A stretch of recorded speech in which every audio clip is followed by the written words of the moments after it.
You ask Tiger to calculate. This deals with finding the midpoint between 2 points. The midpoint between the 2 points is -1, 3. Let's solve it step by step. Plot the 2 points and calculate the midpoint using the formula. The coordinates of point 1 are x1 equals -5, y1 equals 7. The coordinates of point 2 are x2 equals 3, y2 equals -1. PM represents the midpoint of the 2 points.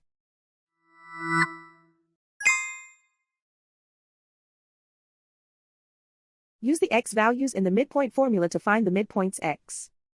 x1 equals -5. x2 equals 3.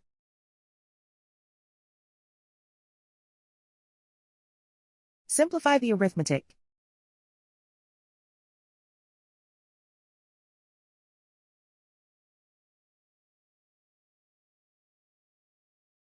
Use the y values in the midpoint formula to find the midpoints y. y1 equals 7.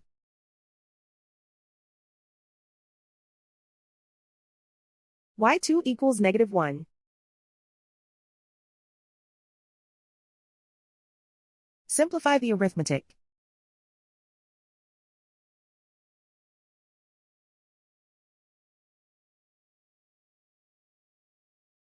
And so, the midpoint is -1, 3.